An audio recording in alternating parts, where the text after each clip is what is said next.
Ladies and gentlemen, welcome back to the Lavender Water Podcast. This is your host, Matthew Williams, and today I am being joined by a very special guest. For my music admirers, for those who wonder, where does the MZA get his superpowers from? How do we have such a phenomenal artist on our hands? Where did this man come from? I came from the teachings of this man. This man used to come to my house. So my aunt married a man. That man became my uncle. That man, his brother, is the man we have in front of us today. That man's name is Seth Holston. We know him as Seth Boogie on this side. We know him as Dr. Evil, DJ Cognac, for those who go way back to '05.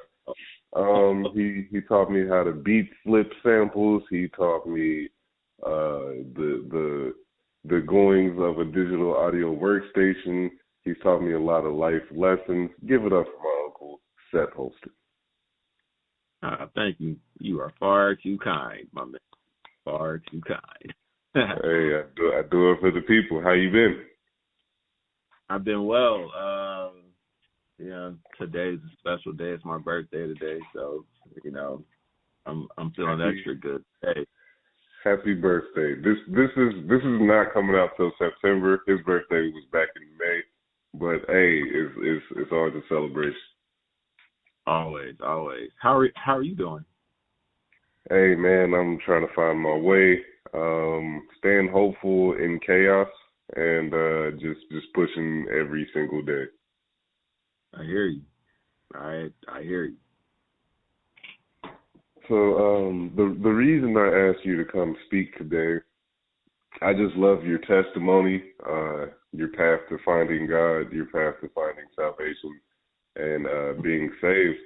And me as a young black man, you as a young black man, I think your story could reach others.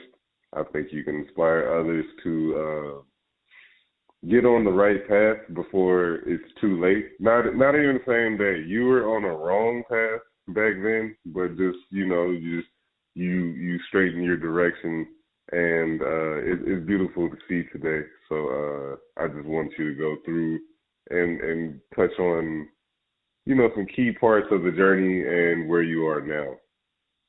Oh well, thank you. So as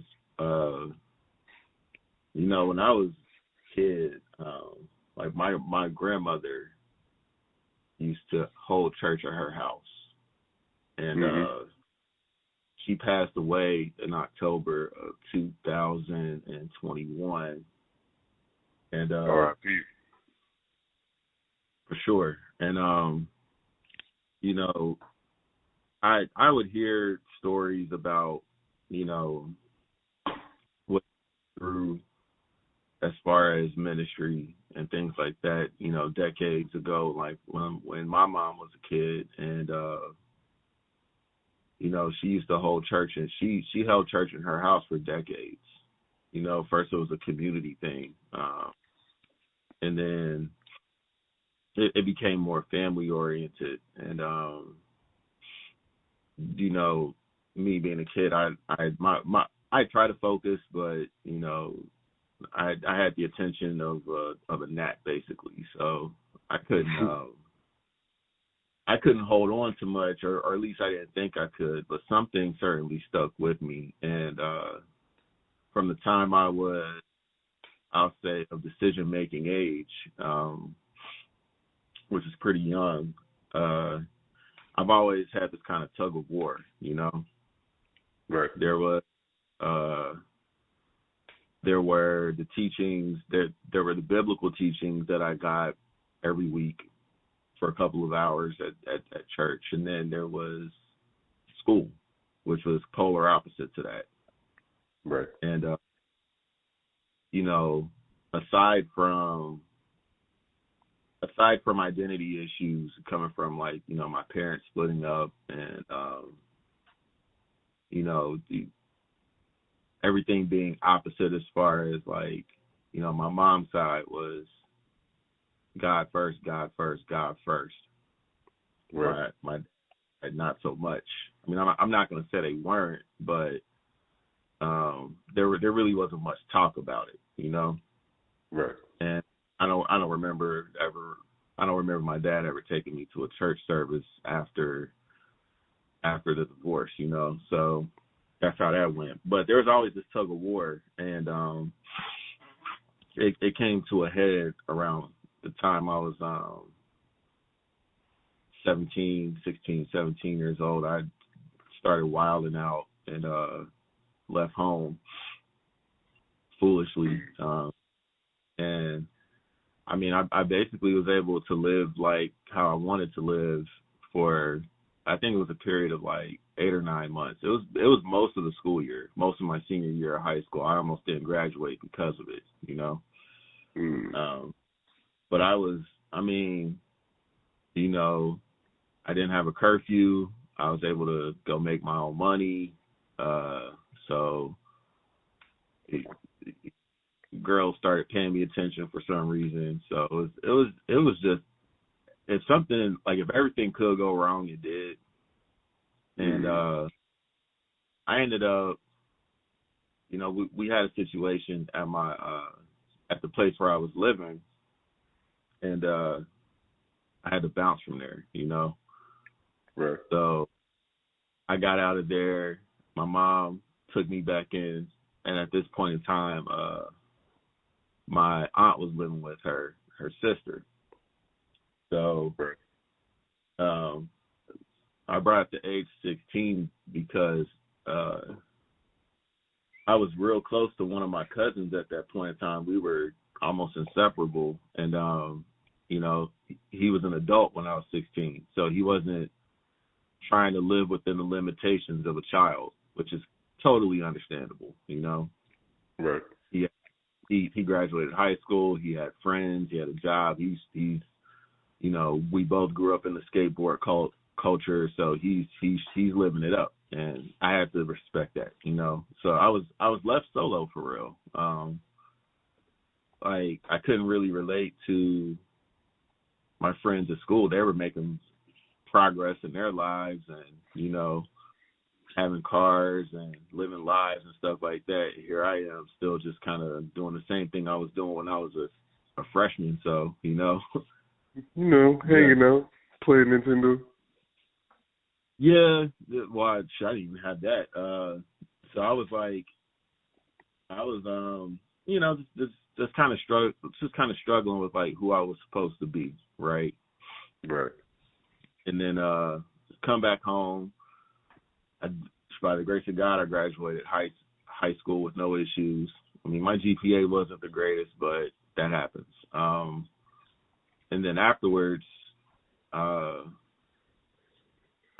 was time to get a job. I ended up getting a job at the place where I work currently. Now, whether I work there by the time this airs or not is a different story. But at the time of recording, I'm still there, 17 years later. And hey, congratulations, because, you know, it took me until I was like 28 to hold a job down for more than a year.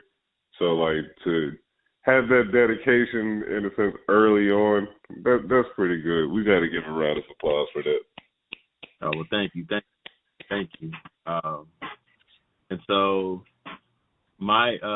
when you asked me about coming on this podcast earlier this week, and you said the topic was priorities, for me, I've always kind of seen the result of whatever I was prioritizing. You know, I always kind of saw it early. Yeah. So, like me being a knucklehead as a teenager, I saw those results early. It was like, oh man, like this is bad. Like, you know, on one hand, you know, I'm dating a girl that's now in college, but I'm in high school, you know. But on the other hand, she's trying to take advantage of me. You know what I'm saying? And it's like, this isn't quite how it's depicted. You know, this is not glamorous, you know.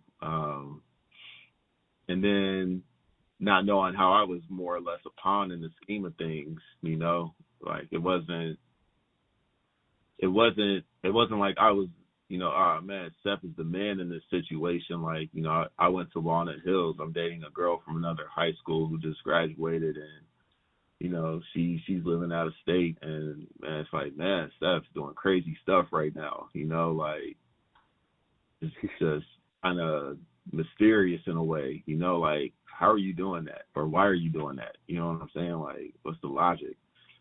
And when I was that age, my priorities weren't. My priorities were just, make it to the next day. Yeah. It was like I didn't have any kind of hope for the future. To be honest with you, I was really on a destructive path, and mentally I was trying to clock out early. You know what I'm saying? Like, I was like, I have no plans for the future. I'm going to do random stupid stuff now, so I don't have to think about it for too long. Yeah. I actually can relate to being in a situation where it felt like it was hopeless, so I might as well do the loser things. I might as well do the low vibrational, negative, unproductive things just because I gave up at that point in time. Exactly. And I think because I was in a place of isolation, you can only relate. I can only relate to my mom so much, and my dad was living out, so that had its own stresses. There were two sides of the family that were feuding, and there was no one in my direct age range that I was in contact with, so, and my friends, who I'm still friends with to this day, but I still laugh at the fact that one of my the best man at my wedding only saw my mom's house one time. And my other friend, my other longtime real good friend, he's never even met my mom. You know what I'm saying? He's never met my dad. So as an adult looking back, I'm like, man, like, I must have looked like a straight up alien to people, because it was like, I'm cool with these people. I'm at their houses. I go kick it with them. I go chill with them when I can. I'm building bonds with them, and it's like, now I'm wondering, like, man, did they ever really build a bond with me? Because they didn't really see where I came from. Right. They didn't really understand the method to the madness. So, like, I joke about this now, like, because we're back on priorities. Back in 2004, minimum wage was like $5.50 an hour. I think apartments were pretty cheap. Well, if you wanted to live in the hood, they were pretty cheap. So, like, the goal was to get a job paying like $7 an hour. Yeah. There were places that were paying that, and you had to know the plug to get in there. Like, someone literally had to plug you in to get in there. It was weird. Yeah. And I got hooked up with a job, and then making just a hair over minimum wage. I actually loved the job, just the pay wasn't that good. Right. And then that was the ice cream parlor. And then I got on at the place I am now, and I thought I was rolling in. I thought it was like rolling in dough at this point. Like, man, I'm getting paid every week. Like, so then the priority became like, okay, find a place that you can afford. Like, the one thing that, no matter what situation that I've been in, there's always been a voice of reason. The girl that I dated in high school who went off to college, and that situation like turned into a bomb basically. Her mom was corporate type, you know what I'm saying? So she was giving me financial game as a 17-year-old that I still use today, and it pays off. You know what I'm saying? Right. Like she said, when you buy a house, make sure or for your cost of living, make sure your room and board is no more than 3 times what you make if it's a house, or, you know, a quarter or something like that of what you make as far as rent goes, you know, so you can easily pay that. And then for cars, it was something else. It was like a car should never cost more than a third of your yearly salary, you know. So I took those things to heart, and then that's how I got what I call the bird's nest apartment that I had, which was on the top floor, Madisonville. Gotta love it. Shout out to the Madville location. So many classics, so many beats, so many vibes over there, and it was right next to the bowling alley. That was a really good spot. Oh man, that, and I really feel like since that was the stable thing I had in my life, I was able to grow there. You know what I'm saying? Like, yeah, I think because I grew up in a household, like, you know, my parents got divorced when I was 7. Like they split up when I was 7. So for 6 years of my life, I got to see them together, and then I got to see them break up. And, you know, it's the little things that cause the issues. Like, I'm losing, you know, the only thing you have to worry about as a kid is school, right? So right. I'm losing homework assignments at my mom's house because I went to my dad's house today, you know? Right. Now my grades are suffering. Now I'm getting punished. You know what I'm saying? And I'm like, yeah. Like, I did the work. I promise you I did the work. And then it's like, but it's not showing. So there's all these little really aim me in a direction where I was like, I want stability, you know, like I want something stable. If I was in a relationship that wasn't stable, I was getting out of the relationship, you know, and I was in a bad one for like 4.5 years. It was not stable at all. But, you know, because you see people, and this isn't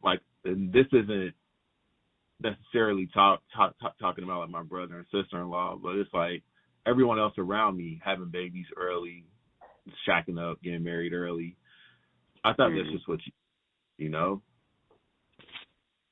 So, you know, another relationship where it's just headache every day. You know what I'm saying? It's like, man, like this isn't it. You know, like something is definitely wrong here. Priority shifted again. And I was like, you know, I need to like have some quiet time. You know, I need to have some time away from this. And that relationship ended. And, you know, now mind you, I'm in my early 20s at this point, you know, like I'm, you know, going through all this nonsense, living on my own, paying my own bills, you know, bought a car at this point, you know what I'm saying? Like, had a studio in my apartment, for crying out loud. It was, I mean, who thinks to do that kind of thing in 2005, you know, 2006? It's like, oh no, this is just what you do, you know. You make music after you work third shift, you know what I'm saying? Like, who else doesn't do that? So this is about the time that I was over at Seth's house like every weekend. Like, bro, man, let's make some beef, man. Let's record, man. Let's vibe, man. And I'll be over there. We go walk to the Meyer, eat pizza rolls. Giant kids, really. Like, I was like 16. He was like in his 20s. So this is one of those situations where it's like, he should really be out with the adults, but like I'm like bogging him down with my teenageness. Well, but really good times though. I miss those times. Well, and like you didn't bog me down at all because I appreciated those times. You know, like I said, as a kid, I was really, you know, I wouldn't say sectioned off or sheltered. I would say that I had a lot of limitations as far as socializing goes. So, like, I didn't have, you know, friends didn't come over my mom. I had one other friend who didn't live in the neighborhood come over to my mom's house, you know, actually see the inside of it. I had, you know, a lot of social barriers that I built up because I didn't know how to have healthy boundaries with people, you know. Right. So like when I was in my apartment and, you know, I'm 20 years old, I'm 19, I'm 20 years old, and, you know, I'm pretty much doing everything I wanted to do as a teenager because now I have money and I have freedom. I'm like, you know, you coming over, Mo coming over, John coming over, like, I loved it because it was like, oh man, this is what I always wanted. You know, like I wanted to be around people who I could relate to. Yeah. And then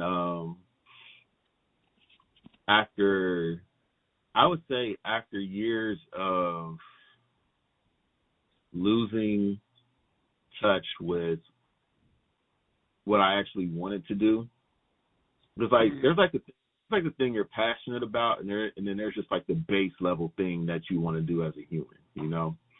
Right. Like, I was passionate about being creative, you know, like making music, getting better at it. Like I traveled with it. I went to New York to battle. That was my first time flying solo. You know what I'm saying? Like I'm up there. I met Just Blaze. I met a bunch of other people. Like, yeah. Like, it was one of the coolest trips ever. And I came back with that trip.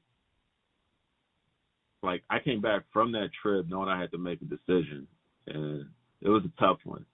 I was like, so you see what's going on out there musically. You know that where you are as far as your peers in Cincinnati goes, like they really respect you, maybe even admire you. But as far as taking it to a bigger stage, like you got to be a different person. You know what I'm saying? Like who you are right now can't sustain that. So I kind of I stepped away more or less from the music for a little bit because I felt like I needed to learn something. I was like, okay, I've gotten this far just off of figuring it out, pressing buttons, seeing what they do, and making noise. But how can I do this with some intention, you know? Yeah. So, like, that's around the time I started going to college, and while working night shift, by the way. So I'm doing that, and at the same time, I'm having this freedom, and, you know, we're going to get to me finding God here in a minute, because, like I said, I went to church as a kid, you know, from birth till 17, basically. And then I started making decisions on my own that weren't good decisions, you know, and I got to see the not so glamorous side of what I was trying to do, you know. Yeah. I got to see the reality of being promiscuous, you know what I'm saying? I got to see the reality of being a womanizer and, you know, being in relationships that don't go anywhere, that, you know, you're only there for one reason, and that other than that reason, you all really just hate each other for real, you know? And I grew tired of it. Like, I was like, I can't keep doing that. And so like I started to prioritize like myself in a different way. I was like, you know what? I'm not going out to the parties this weekend. I'm not going out to the bars. I'm not answering my phone. I'm not going out on the hunt, as it were, you know, chasing women or whatever. Like, I'm not doing that. I'm going to stay home. Making beats became like the weirdest thing ever because it was like, oh my goodness, like, what even is this? You know what I'm saying? I'm like, I've literally taken my creative energy where, you know, I didn't have a car. I was in a relationship that I hated. So making beats was an escape for me, you know? Right. After I got all the quote unquote freedom, what did I do with it? I squandered it. You know what I'm saying? Like I went from bar to bar, party to party, person to person, and there was absolutely zero fulfillment in that. Like absolutely none. But I know that because once again, you know, been in church my whole life at this point, I know I'm stacking up this thing against me, you know? Yeah. I know I'm out there taking chances like, hey, you could be like impregnating someone right now, you know? You don't know this person. You only see this person on the late, and I guess these days they would call it a sneaky link. But yeah, way before the sneaky links, he was sneaky links. And it was I think it was called action, but like it was like you are taking life and death chances for something that doesn't fulfill you. Right.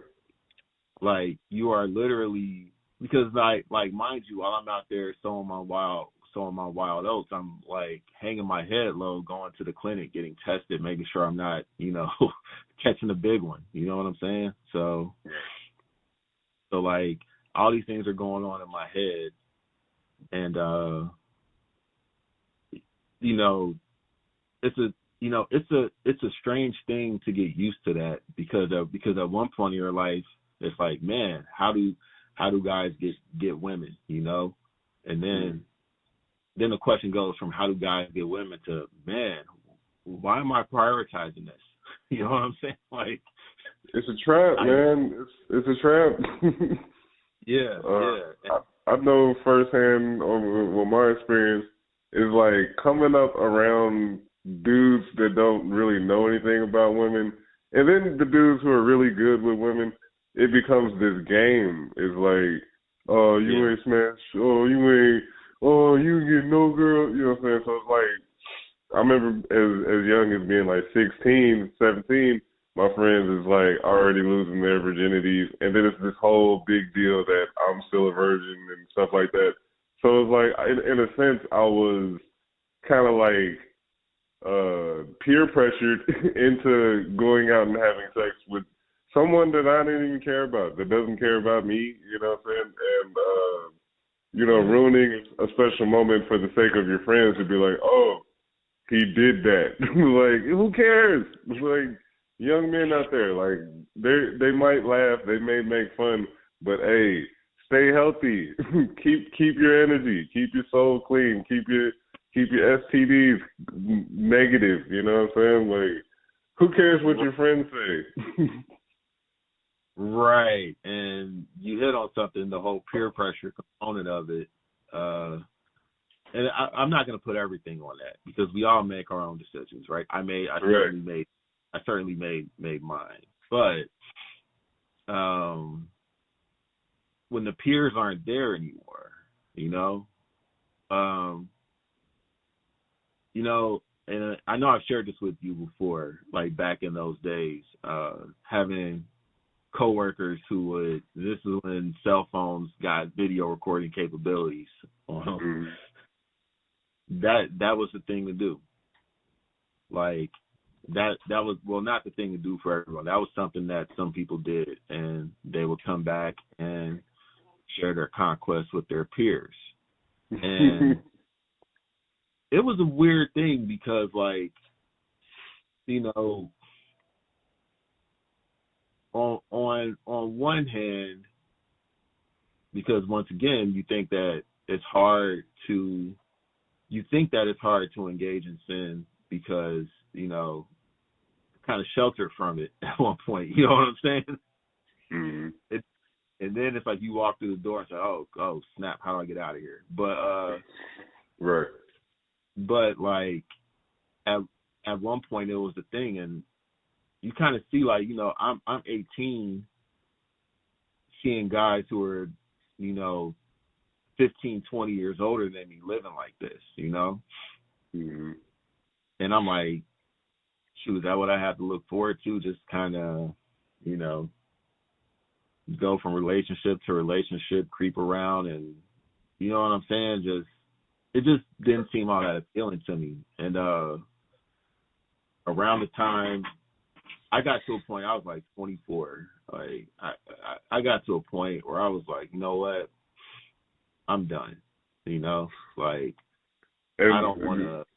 It's funny you mentioned the age 24 because I was 20 at the time, and I'll never forget the piece of game that you dropped on me when you came through that one time. You was like, yeah, man, you want to start working towards something, whether that's school, your career, or something, but you need something because you can't be 30 out here, you know, still trying to figure it out. And it's like, yeah, it's in that moment, it's not something I wanted to hear, but yeah, how you started to prioritize the right things in your life. You was passing that game on to the youth. You know, I'm only 4 years younger than you, but you know what I'm saying? Like there's a whole journey in that 4 years that, you know, separates us, that, you know, like places that you were going I hadn't even been yet or knew how to get there. So I appreciate the wisdom you was dropping back then and still continue to do today. You know, Matt, I appreciate you listening, because the fact that you even looked up to me enough to listen, I was like, because I'm gonna be honest, like I didn't think much of myself for a very long time. You know, like, you know, I'm not doing the thing that my parents did. You know, my parents had my brother early. You know what I'm saying? Like they were married, they were like 19 years old. You know what I'm saying? So.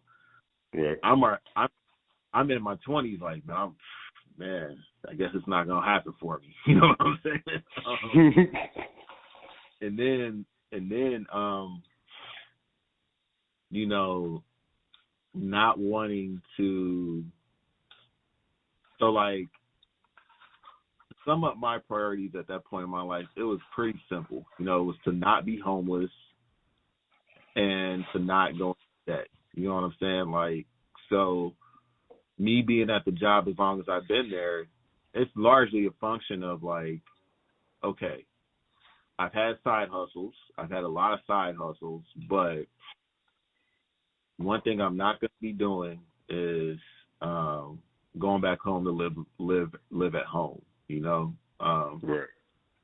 Because I'd already gone back home. I went back home at 17, you know? So, like, I didn't want to do it twice. I didn't want to be a burden on anyone because it seemed like so much of my life was centered around me being an inconvenience to people. So I didn't want to be an inconvenience to anyone. So that was always in the back of my mind as far as my decision making goes. It's like, you know, I stopped. One of the things on my mind was like when I was out being promiscuous was that man, how am I going to tell my mom if I catch AIDS or something like that? I don't know who I'm laying down with. You know what I'm saying? Like, I barely know their last names. You know what I'm saying? Oh, he was a real life rapper. He was that's crazy. Well, and you know, like I wasn't. I'm not going to diminish it, and I'm not going to glorify it. It was what it was, you know.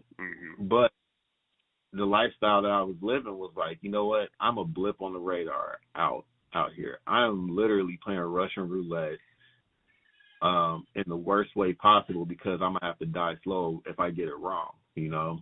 So like, right. How do I tell my mom this? You know, the one who took me back in. The rest of my family was like, you know, they don't really care. You know what I'm saying? But my mom was like, how would I want to tell my mom this? You know? So I wanted to slow down and didn't quite know how to. And then one day, I just stopped. I actually made a song about it too. The documents. Well, yeah, I think it was part of the documents. So me and Matt have this inside joke. It's called The Documents. And you know, when I was younger, I used to write poetry. I used to write lyrics. I used to write a lot of stuff. I used to really like bleed out on paper. Okay. So Sorry about that. We're having our gutters worked on today. It's a big thing. I'll tell you about it later. Homeowner perks. We're homeowners now. Congratulations. Thank you. So I made a decision one night that I wasn't going to take any more calls. Mm-hmm. I wasn't going to take any more sneaky link calls. So this was like right at the time. This was like either right before or right at the time me and Erica met. And we weren't dating though. We weren't like official or anything. So, but I decided, I was like, you know what? I'm done with that. I told my cousin, and I was like, hey, you know what? I'm done with this. I'm not dealing with another woman until I'm 40. You know what I'm saying? Like, mind you, 24 years old at the time. So I'm like, I'm not dealing with another woman until I'm 40, because then I'll actually know who I am as a person. You know what I'm saying? Right. I'll actually know I'll know something about life to where I can do this thing right. So, and I kid you not, 2 hours later, I met my wife. You know what I'm saying? It's crazy how y'all came together. The story of y'all first hanging out, let people know this one. This is like when he made this decision. He was like, I'm stopping the sneaky links, and then to say literally 2 hours later, I didn't know that was the journey. That like 2 hours later, y'all had met. It was literally 2 hours later. Like me and my cousin, who was in town. He's in the Navy. He was in town, chilling. We're eating gyros in Clifton, sitting outside, because we used to skateboard in Clifton. Clifton's iconic to me for that. We used to skateboard there all the time. We're sitting outside eating gyros. My first time eating a gyro. It's good, by the way. And we're just talking life. And I'm like, dude, like, my life's kind of spiraling right now. I just feel like I'm just at the mercy of whatever my genitals want to do. It's like chasing women, like, you know what I'm saying? Like, it's kind of a stupid existence for real, you know? Because like no one knows what they want. They just want sex, but they don't know what they want for real. Like, right. So it just annoys me. So I'm like, I'm done with it. You know what I'm saying? Like, I'm about to go like get a warehouse job in a town I don't know, and just be away from people that know me, so they can't reach me, so I can just, focus on living, like get my life together. And then 2 hours later, I'm at, my real good friend's house. He's in the Air Force, so, he's in too. And he knows my wife. They used to work at Staples together. So we're in there chilling. He and my cousin are going back and forth about fighter jets. It's the funniest thing ever. And then Erica walks in the door. I look at her, and the first thought, me in my caveman mentality, I guess, my first thought was like, she looks like a wife.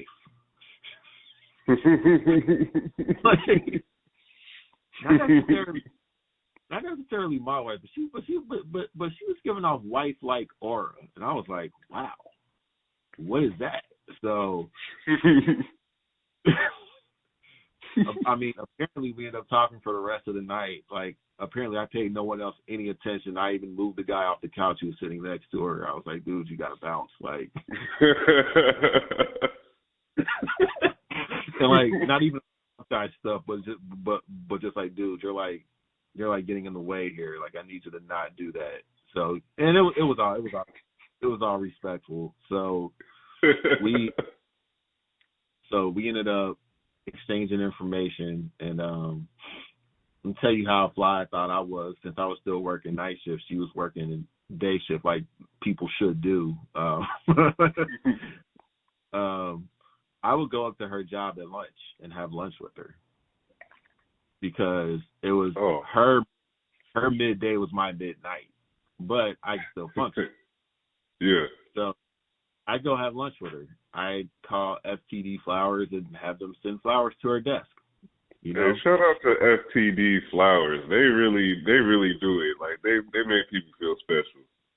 Bruh, like, her coworkers took notice too. Like, they were like, what is going on here? So we made our intentions clear, and she was at a point in her life. We may have been at the same points in our lives where like we knew the lifestyles that we were living were wrong, but we wanted to do things right. And, you know, us having that connection and understanding was like, you know what? This is wife right here. You know what I'm saying? Like, so I proposed shortly. I'd say we were only dating for like a year and a half before we got married. And it was. I do remember how quick it was. Like, because I remember the story of how she told the story. It said basically she was walking out the party, or you was going in, however it was, and then you was like, "Hey, we about to go get something to eat. You coming with us?" And then she was like, "Oh." I felt like I had to go with him. So we joke about this. Mm-hmm. So it was White Castles. There's a White Castle near Bond Hill, the neighborhood where we were. And we were like, let's get out of the house. And for those who don't know, I have a speech impediment. Like, I have a stutter. I can't start certain sentences like normal people do. You know what I'm saying? So like, I have to start sentences in a way that I can. It's a weird phenomenon. So I'll ask a question, and the only way you know it's a question is by the inflection. So I asked her, like, you going to White Castle? And I'm a monotone guy. So, like, she probably didn't hear the inflection at the end and probably heard, oh, you're going to White Castle. So I would never force someone to go to White Castle. You know what that stuff does to your stomach. I never forced that one anyone. But so yeah, we dated, we got married, and I tell you what, my mom, you know, my mom started going to a church. She and they had a CD ministry where they would burn services on CD. Now, mind you, as an adult, I hadn't been to church. I didn't trust church people because a lot of people lied about the Bible. I've had so many conversations, so many misguided conversations with people about the Bible where they completely take things out of context and add things and take things away. And I was like, you know what? I'm not going to a church that one of these people suggest to me, because it's like, if this is what they're getting fed, I'm reading it in black and white, sometimes red and white on the page myself. This is not what it says, you know? You can't even interpret that. So she ended up giving me CDs, and me being the guy going to church every day on Sunday, my wife was going to church, I wasn't going. So what I would do is I would take my Bible, go out on the porch Sunday morning and just read for a couple of hours, you know? Just read from start to finish. And I did that for a while, and then my mom gave me the CDs. I didn't listen to them at first because I was scared. I was like, man, what's this? Church on CD? What's the world coming to? What? Like, confusion. And then I listened, and I was like, oh, snap. Like, he's actually preaching what's actually written in the Bible.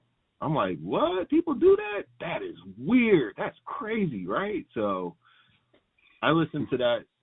I listened to those for a couple of years, and you know, I'll tell you what, like being married. When I told Dane, my cousin, that it was either the day of or the day I made the announcement that we were engaged. He said, now you're becoming a man. Like I'm 25. And I didn't know. Shout out Dane, by the way. Yeah, shout out to the Dizzle. So, like he said, now you're becoming a man, and I didn't know. I thought he just meant like, oh well, you know, you're taking yourself off the market. You know, now you won't be doing that nonsense for sure. But what he was, well, I don't even think he knew what he was saying, but what he was saying ended up being like, this is where your walk with God is going to start. Maybe challenge you in a way that you've never been challenged before. Logic will not get you through this. Prayer and fasting will. And that's how I started praying and fasting, was because being married. Now, what was I, 20? I was 26 when we got married, right? I'm fully grown at this point. I've had my own place since I was 18. I've bought cars. I've traveled. You know what I'm saying? Like, I've done some stuff. I've held down a steady job. No one can really tell me much about anything, which is a bad place to be, by the way. But I'm set in my ways at this point. You know, I'm like, well, I'm doing something right. You know, because look at what I'm doing. And but what ended up happening was,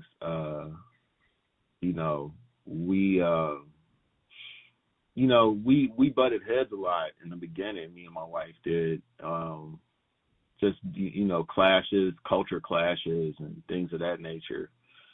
And then, mind you, what all I had given up, I had given up pretty much being a hoe, basically. I gave up drug use.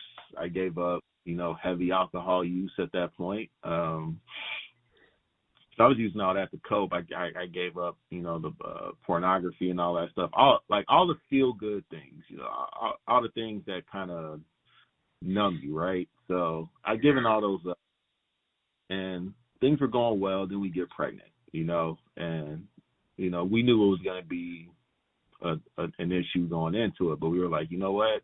Trusting in God, we're going to do this.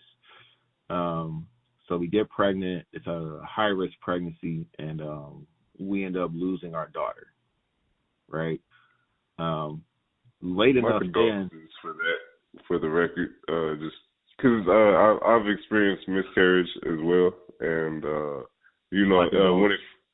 when it first happened, I couldn't relate, and then there's a point in time where it's like, yeah, I get it. Yeah. So, my condolences to you too. And what ended up happening was, I'm sitting in church, and I'm like, I have nothing else to go back to. I can't get high enough to get over this. I can't get drunk enough to get over this. Ooh, that's a bar right there, man. Ooh, I can't get high enough to get over this. And Matt, literally every thought went through my head. I'm gonna be like brutally honest here. Like, I was like, having an extramarital relationship is not gonna heal this. What am I gonna do? Nothing that I used to do. First of all, everything I used to do was destructive, but it's certainly going to be destructive here. I didn't think more destructive than actually losing a child, but I was like, none of that stuff is going to help. I knew it would, and I was like, all I can do is turn to God. That's all I can do. I was getting no sympathy. Like, a friend of mine had just lost a child through miscarriage, so he could sympathize with me a little bit, but he already had children. So, it's a little bit different. So, there was that part. But I was on an island with that. I didn't get any sympathy from work. Family kind of distanced themselves from me, I was really, you talk about being isolated. I was like, man, I have nothing, but I'm at church. Okay. I got to be there for my wife, this is all, I don't know what I'm doing now. I'm literally taking it, not even day by day. We're talking step by step at this point. Yeah. So, we go through a period of awkwardness and, just all kind of stuff that goes with it. And through that pain of loss and not knowing, because, there's this, there's this concept, I guess, in Christian life where it's like you lose one, you get two. You know what I'm saying? Like, you know, God will bless you double. That's not biblical. Well, I won't say it's not biblical because there's a story of Job, but everyone's not gonna go through what Job went through, and everyone's not gonna get what Job got in the end. You know what I'm saying? So like, you can't really cast that on everyone's situation. You know. Yeah. So, you know, at church it was awkward because people didn't know how to approach me, you know. But I was like, I'm not giving up. Like, you know, I'm really not here for them. Like, what the pastor's preaching is true, and like I know it is, I believe it is. So I got to separate that from people's personalities a lot of times. So I kept at it, and in doing so, eventually there's a, you know, I was baptized at the age of 5, you know, like, because I wanted to be, you know what I'm saying? Like, it wasn't like, oh, you're getting baptized. It was like, do you want to get baptized? Do you understand what it is? I was like, yeah, I want to be baptized. So I got baptized at 5. And there's a scripture in the Bible, Acts 2:38. I'm going to get slaughtered if I don't quote this thing verbatim, but, you know, repent, be baptized in the name of Jesus Christ for the remission of sins, and you shall receive the gift of the Holy Ghost. I think that's what it says. I have a terrible memory, but, so at this point in my life, I'm repenting. You know what I'm saying? I'm like, I thought I repented when I put, you know, the bottle down, the weed down, the porn down, the women, you know what I'm saying? Like, I thought I repented then, but there's a lot more to it. So that was a 4.5-year process of repenting for me, you know? Because I didn't know what all I needed to repent from. So that ended up, you know, I kind of started seeking after God extra hard when we lost our daughter, because I didn't know what else to do. I was like, no, nobody else can help me. Nobody else wants to help me. No one else is even taking my phone calls. People literally did not take my phone calls, you know? People did not come over. They didn't check on me. They didn't check on Erica. Like, Erica had people check on her. Close to nobody checked on me, you know? So God is all I had left. So 4.5 years of seeking after him and just saying, like, you know what? Okay, I know people go down to the altar, they get filled with the Holy Ghost, like, boom, like, instantly. That's great. For me, this is going to be more of a walk. You know what I'm saying? This is going to be a day-by-day thing, because, like, you know, there are a lot of things that need to be torn down in me, things I need to be emptied out of, so that I can receive that. So, and since then, since being filled with the Holy Ghost, I've been it's still day by day, you know. It's still learning how to, like, walk after the Spirit. Like, the Spirit goes first, you know what I'm saying? Learning how to discern and knowing how to respond and knowing how to be a better husband, you know. Like, marriage is the first ministry. This is literally a holy thing that God gave to me, you know. It's holy matrimony, you know.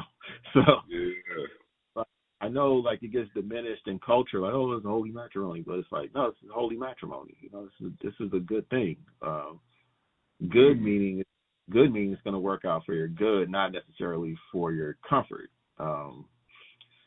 So, you know, I've been growing for the past 5 years of just, you know, trying to walk with God, serve, like, you know, since we're talking priorities in 2017.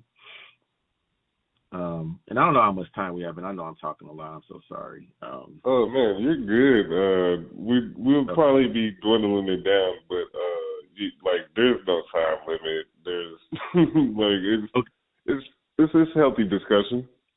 Okay, cool. So, I know you wanted to touch on how I got into AVP, audio video production. We talked about music. It all comes together at some point, but I bought a camera when I was 16. You know what I'm saying? Like, I bought my first video camera at 16. I made me and one of my cousins made a short film that summer. You know what I'm saying? Like, you can go around the tree, man. Around the tree, you know it. So, so like, when I was getting out of high school and working, one of my neighbors was like, Seth, you know what sequencing is? And I was kind of familiar due to my brother and cousin going to the studio. So I kind of knew the terminology. So I was like, kind of. I can figure it out. He said, hey, I'm going to give you this drum machine, and I want you to see what you can do with it. I was like, oh, snap. Okay, cool. So he gives me this drum machine. It was the Roland SP505. I miss that thing to this day, you know. I made so many beats on that, and I learned so much on it, and it was the coolest thing ever. This is 2004, by the way. So yeah, I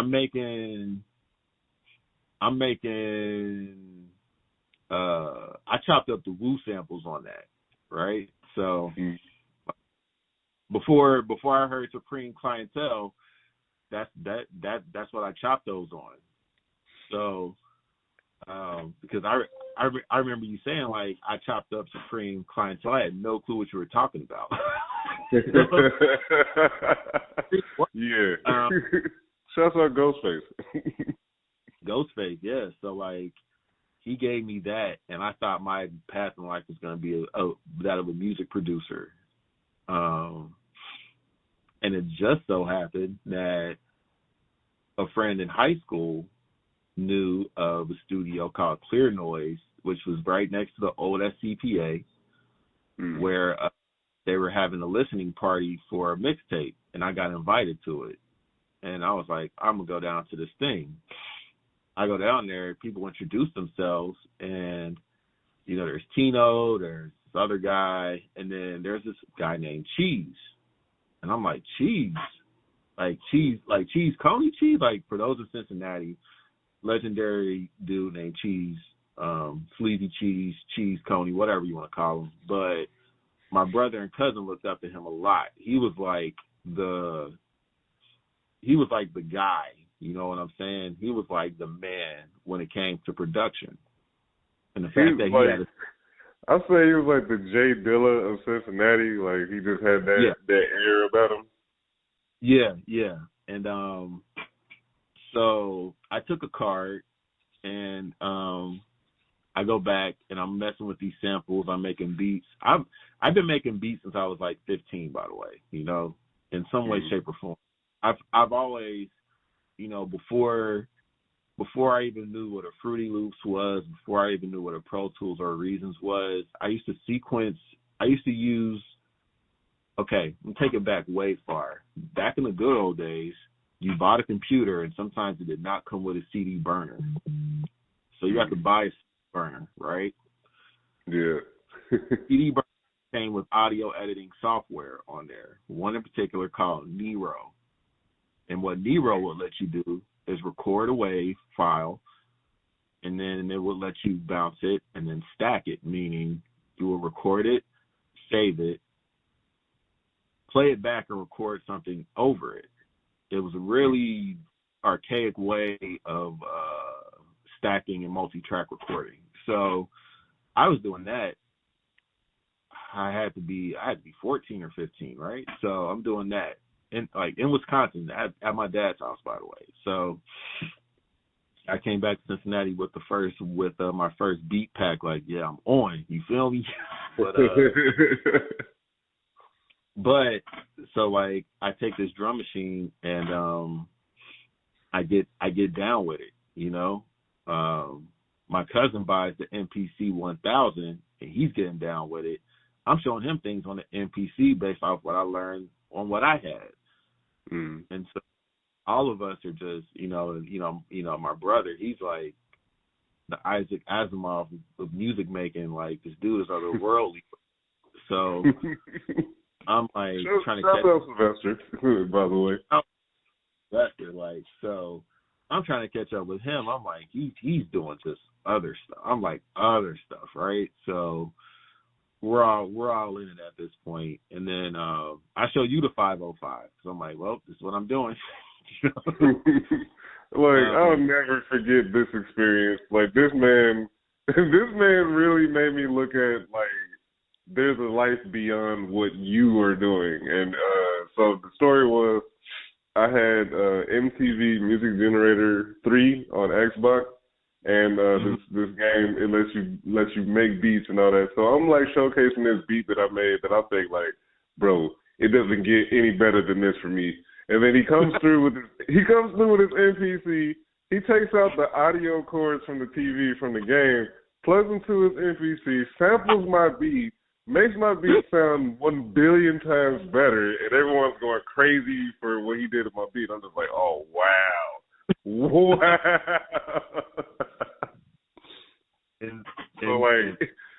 I think in that moment that woke up a hunger inside. Like, it was like, oh nah, like you're not about to come through and doodle on me. I gotta come correct every time I do it. So I think he gave birth to the legend in that moment. Oh man, you know, I remember that too. Like those are legendary times. And so, you know, 2005, 2006, one of my other cousins, I hear he's back in town and he's rapping. So I'm like, I got beats. Now, mind you, Matt, I've always had a nebulous nature about what I do. Nebulous meaning I do it because I do it. You know what I'm saying? Mm-hmm. Like, that's why I do it. Someone gets the beat machine, therefore I make beats, you know? So, yeah. Like I played trumpet all throughout high school. Once that died down, and came the beat machine, and it was like, it's only right, you know, like you know, these euphemisms that get thrown around in rap, especially from the East Coast, like it's only right, you know what I'm saying? Like it was only right. Like the trumpet went down, the beat machine came in. I had turntables because I like being a DJ. I like scratching records. You know what I'm saying? So, pretty good at that too.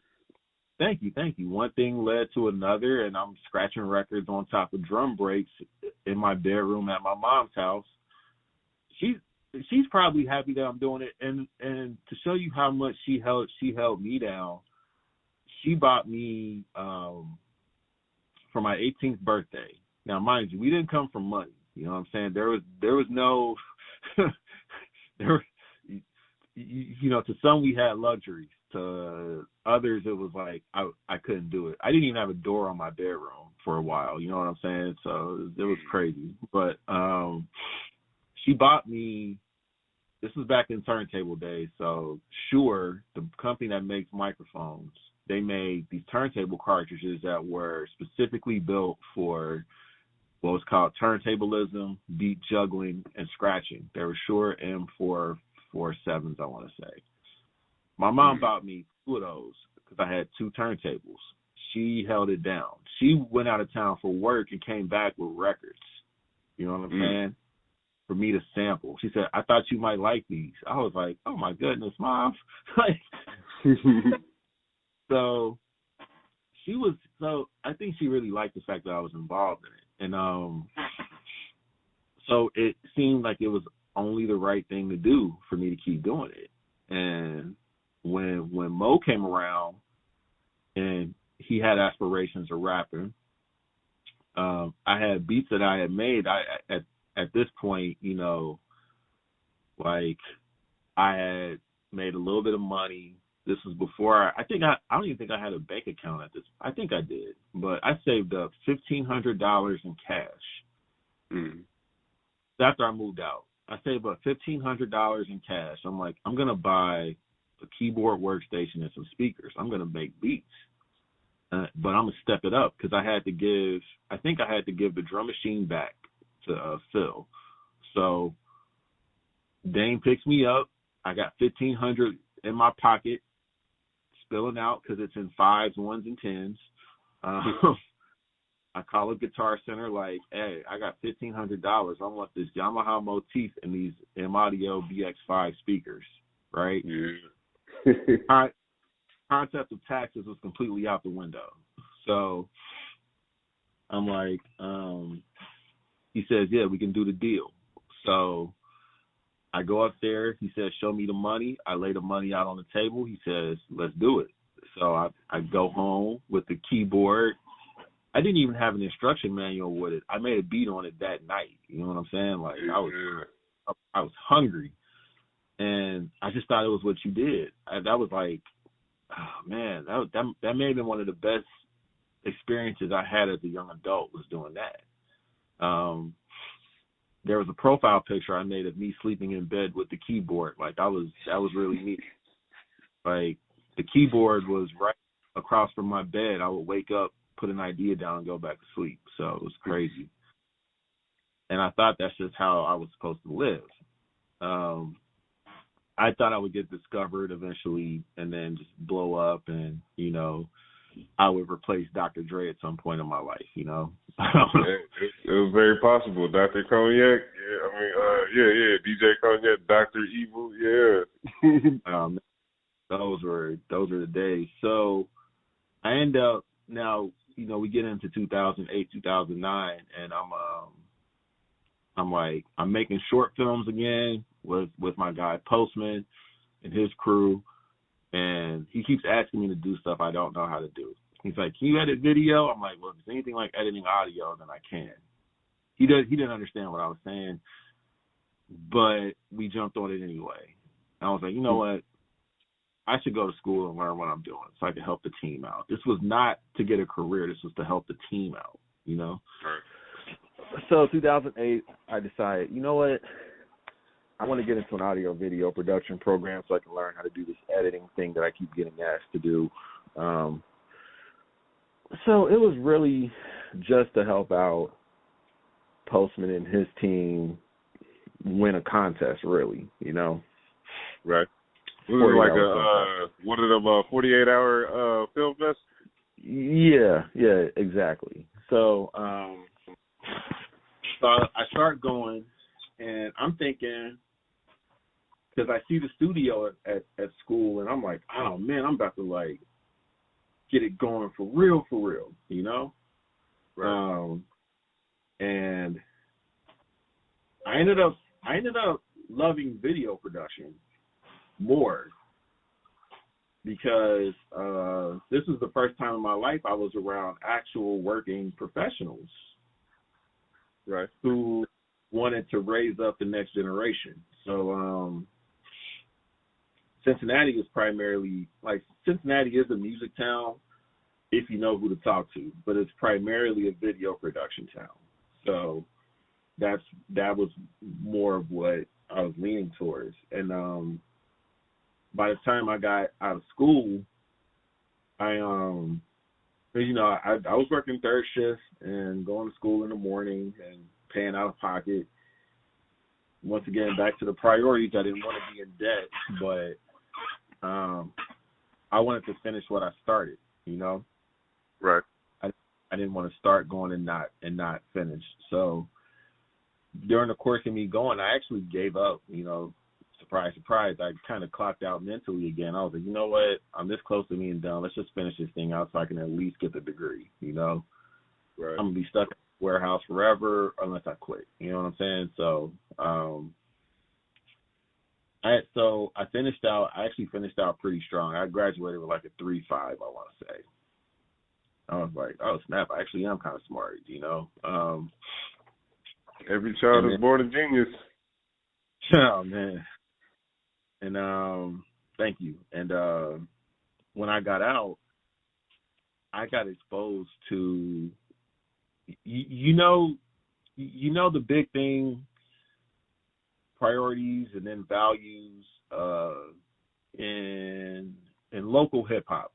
I'll start the blame there. No one ever talks about what stuff is actually worth, you know? Yeah. You know how much an MPC costs. You know how much speakers cost. You know how much Pro Tools costs. No one can ever tell you how much their time is worth, you know? Yeah. no one can ever tell you the value. Like, we were making product, you know what I'm saying? We made a crap ton of product. We were making product, though. Yeah. So, but we didn't know what it was worth, and no one would tell us. So when I got into school and started seeing like, oh, okay, there's a better way to do this. I needed a co-op. Co-op is something you do in school to get real world work experience. And working in audio video production, mind you, you know, I'm kind of nebulous about what I do again. So I need a light stand for a project I'm doing for school. School doesn't have any. They say go to Midwest Grip and Light. I find Midwest Grip and Light is I walk in the door, I see stuff, my mind is blown. I'm like, you know, at school they give you what's called an Airy kit, or back then it was like 4 hot lights, some stands, a softbox, you know, basic interview kit. I go in the Midwest and they have lights that are, you know, 20,000 watt light fixtures. You know what I'm saying? Dollies, flags, all this grip electric stuff. And I'm like, what is this? One of the guys there, Lucas,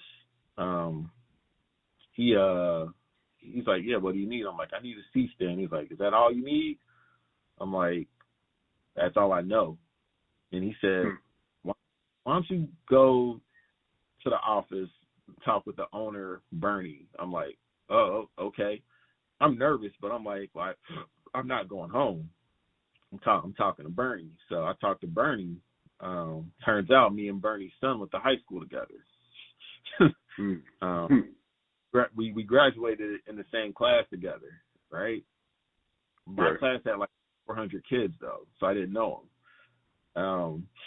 And I wasn't popular anyway, so it wasn't like, oh, I didn't know who was. He was like, people didn't know me. You know what I'm saying? It was that kind of thing. So Bernie offers me a job on the spot.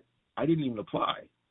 I was like, can I just like come here and learn this stuff? You don't have to pay me. He said, it was like, no, I have to pay you. So why don't we do this? We're paying $10 an hour. I don't know if that works for you or not, but you know, let me know. And I was like, well, I'm making $15 an hour at my night job. This was 2012. Right. So I'm like, making $15 an hour at my night job. I can't really give up the 15 for the 10. I'm thinking short term at this point. But so he's like, okay, as long as you work at least 4 hours a day, at least 2 days a week, you can work here. Otherwise, you could just come in and hang out. So he let me make my own work schedule. Without an application, I filled out a W-9 and started working next week, you know. And I'm loading trucks. You know, it's kind of interesting. Like, I'm loading trucks just like I'm loading trucks at the Berg, but it's different because I'm loading trucks I care about now. But I'm learning. I'm learning here. I'm learning how to work it. And I think I told you about it, like, you know, doing the grunt work and stuff like that. And then it eventually pays off in that business. And so I do that for a couple of years, and then or I do that for like a year. A tragic thing happens. One of my good friends, his mom passed away, and someone came in the Midwest picking up an order and mentioned her name. And I was like, you know her? He was like, yeah. I was like, how do you know her? I was like, her son was the best man at my wedding. So he's like, oh, you know him? I was like, I've known him since I was 13. So, like, you know, we click like that, and then that conversation ends, and, you know, we move on. I end up running into the guy on the late night in Northside. He's like, oh, Seth, how you doing? I'm like, yeah, Andy, I'm good. He's like, hey, what are you doing this Thursday? I'm like, nothing if I don't have to be. And he says, you want to come work this commercial with me? I was like, I've never done one before. He's like, it's cool. I'll teach you. So he put me on my first commercial. Now, making $15 an hour after taxes, you come home with something like $400 something, right? After a week's work, 40 hours. My first commercial, I made $330 for the day. Yeah. And I was like, what? What in the world? Oh, this is golden.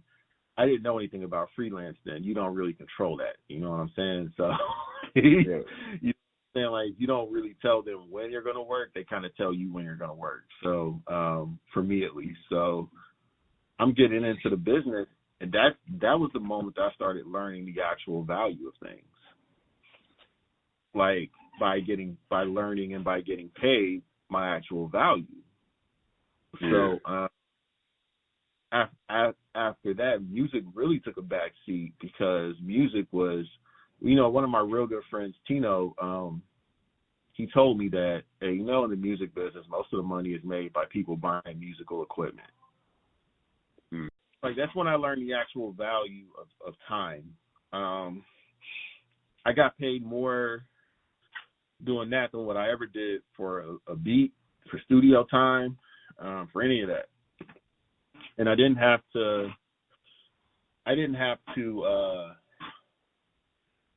plead my case about it either, I didn't have to say, man, I spent a lot on my studio. You want to come in here and record for $10? I don't see how that's going to happen, So I started learning the value of things. And I keep lather, rinsing, and repeating from there. I actually built my business off of proceeds from freelancing, SH Media Productions Limited. So I built that off of that. And then some years in, there's a need that comes up at church for a lot of video production. I was there, So it was our capital campaign. And I thought, what better way to use my talent than to use it for the kingdom, for this church, for this cause, Right. So I do that, and video production turns into more of a ministry thing for me because we start live streaming. I configured that system and brought it in. We've been going live for 4 years now. Yeah. But and that has been that's been a blessing to me and to other people. And I want to choose my words carefully here. Like it was kind of a paradigm shift as far as how church is perceived. My thought was always, now mind you, I came from the CD ministry. That's how I got introduced to church as I know it today. Mm-hmm. So I'm not really stunting the intricacies of, stage and what's not. But 4 years in, we're still cleaning it up. We're still getting it together. And it's been such a blessing for me because not really knowing what my walk with God was supposed to be, I got heavy into serving in that capacity. And I think I brought you with me one night. It was a Wednesday night, I think. Yeah, I definitely got the experience, got to see it all in action, all the cameras, all the lights, all the equipment, just how deep the church goes into making it consumable in many forms. Yeah. And,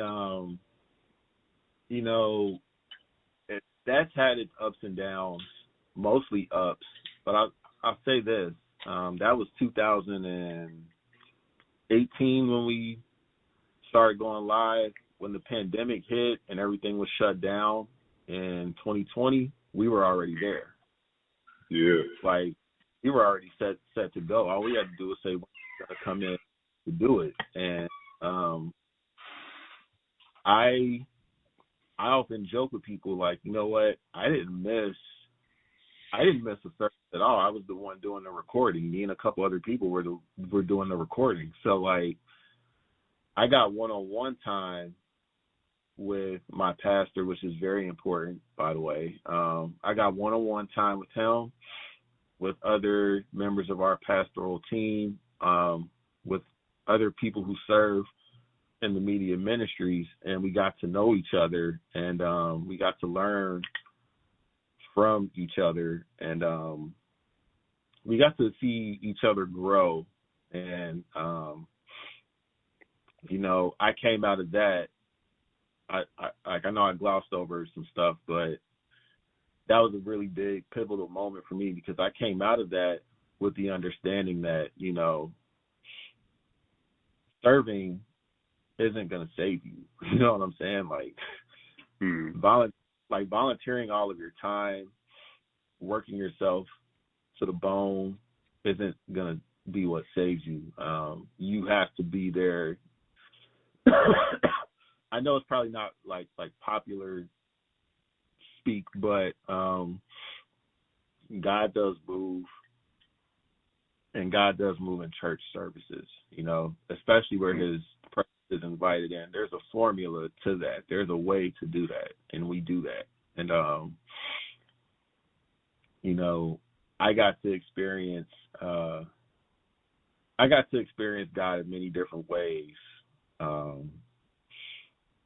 you know, through that. And then going back a little bit more, I told you being married is what drove me to a place of fasting and praying, because that's all I could remember to do was fast and pray. You know, there aren't words you can say to someone when neither of you all are hearing each other correctly. You don't have the words to say. You know what I'm saying? Anything you will say is more harm than good. So, so what was this? 2020. What ended up happening, you know, of the many ministries that we have what's called the Home Bible Study Ministry. Mm-hmm. And the head of that, Pastor Fazal Cobra,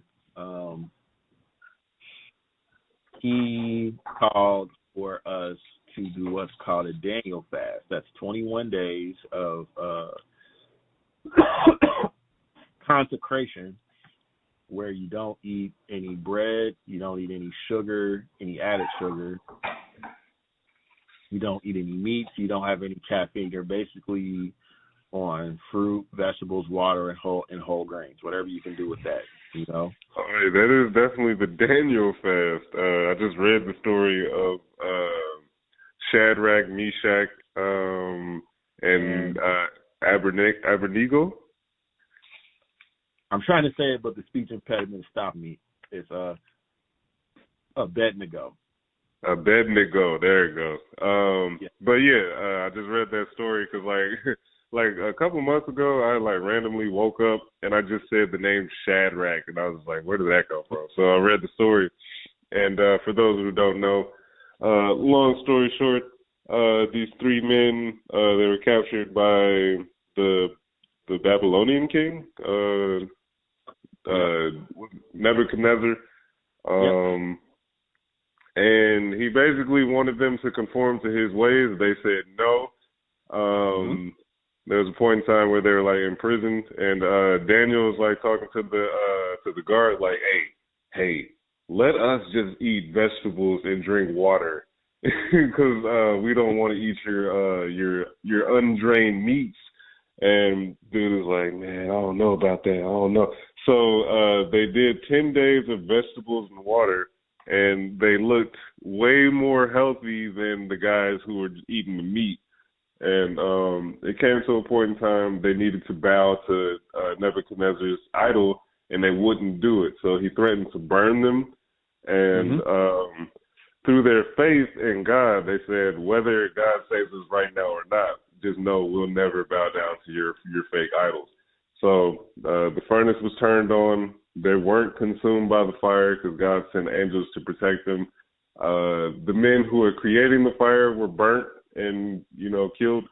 But after the king saw that they weren't consumed, they weren't touched, he threw away his idols and he found God. And see that, Matt, I mean, you just preached a sermon right there.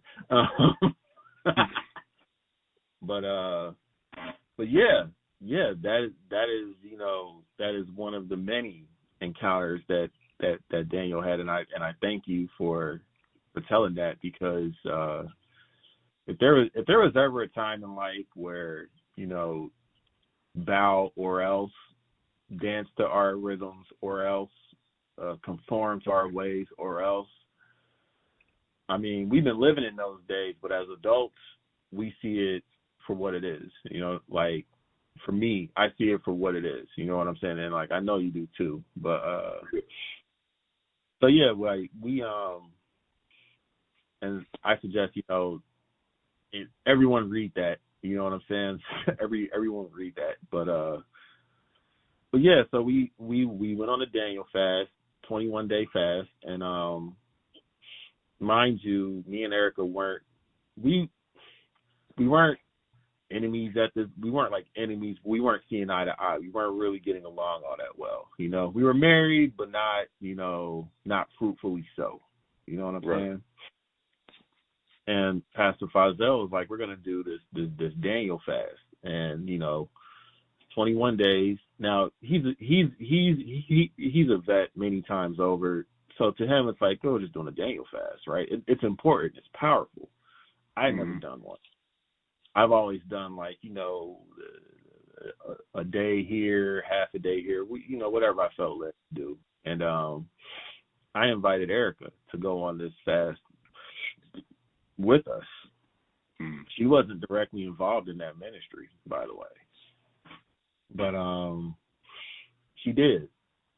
And we went on the fast, and we learned, and, you know, we prayed, and we lived, and I had to, you know, you're not supposed to have coffee on that. I had to drive up to Cleveland for work. I did that on stamina. You know what I'm saying? I was like, whoa, Lord, I don't know what to do. Like, I get to and from Cleveland and work. You know what I'm saying? So we get through that, and, you know, this workshop happens third week of March every year for the most part. Well, what happened second week of March in 2020? Everything got shut down. Pastor Fazel was like, we're staying on the fast. I was like, okay, we're moving forward. So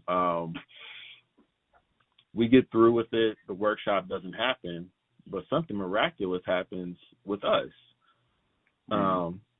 Everything shut down. Our job said you have to work from home. I was like, oh no, we live in a 1-bedroom apartment. We're not gonna make it. Like, we're gonna get divorced. Like, we won't make it to our anniversary. I'm like, oh Lord, like, okay. But the Lord gave us peace in our home. Yeah. We worked in the same room together with no issue. Like, the same room, looking at each other across the room all day long, and then getting off of work and being happy to see each other.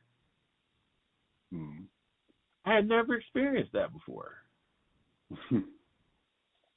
I was like, whoa. And that, you know, I wasn't into pushing those boundaries. So, like, I'm thanking God for it. Like, whoa, like, you came through, you know? Like, peace. So I'm gonna use this moment to kind of land this one, because we are kind of going. We're about, like, well, as the original recording is about an hour and a half, and then, like, probably when I edit it, condense it down, you know, probably a good hour or so, hour 15. But speaking on priorities and then the way that God moves, and you know, weaving this in and out of previous things that we've had on the show, where you spoke on values, you spoke on communication, and then when you're talking about how you were redirected from what you thought your original goal was, we had an episode on here, dreams don't always come true, and that's okay. Where, you know, the flesh wants something in this world, and you think that's what you really want, and that's how you'll find fulfillment. but then you end up redirected into something else greater and more conducive for you and your situation. On this side, it's like that's kind of how I started the podcast. Originally, me and a friend were going to be co-hosts and do this the guy on the first episode. But then I feel like when it got to the point of like, okay, we're distributing it, we got to sign up for stuff. It's business. It's like $13 a month to maintain the feed and stuff like that. He kind of dropped out, and it left me with it. But at the same time, I'm not a podcast person. I don't listen to podcasts. This is my first experience doing something like this. It's very beneficial. I like doing it, and it's something that I couldn't foresee without, or I couldn't see myself doing without trying to build a brand. This is just another aspect to my business, you know what I'm saying? But at the same time, it gets the people involved. It feels good to do. And, I enjoy having these talks and, communicating with the people in my life. I'm drinking more water, you know what I'm saying? These are things I could do without the podcast, but it's like now it's a necessity. And, it's just when you follow God, you don't know exactly where the path goes, but it's like it's all worth it as you're going through it. And this walk with God, it's about the journey, you know what I'm saying? And I think in this society, we tend to forget that. It's always about the instant gratification, the destination. What can you get? How can it benefit you? But, when you have your priorities together, everything is going to work itself out. Yeah, and thank you for. I'm honored that you asked me to be a part of this. I'm so honored that you wanted me on here. I love talking to you anyway. I love talking with you. You know what I'm saying? Like that's a given. You're my nephew. You know what I'm saying? Like 100%, man. I appreciate you. I love you. I love you too, man. Any final words for the people out there? I will leave something with you all that my associate pastor has left with me, and it pays dividends. Seek ye first the kingdom of God and his righteousness. And that's all I'm going to say. That's powerful, man. I appreciate you. You're welcome on the show anytime. We can do another one of these hour and a half talks. For sure. Just stay tapped in. Say hello to your wife for me, and much love and goodwill on your journey. Thank you. And Matt, I love you, and I'm always praying for you and everyone in your circle. Erica says hello, and I'm gonna go eat some apple pie. So that's the dream right there, the American dream. All right, ladies and gentlemen, this has been the Lavender Water Podcast. I've been your host, Matthew Williams, and this has been Seth Holston. Until next time. Thanks. Peace. Peace.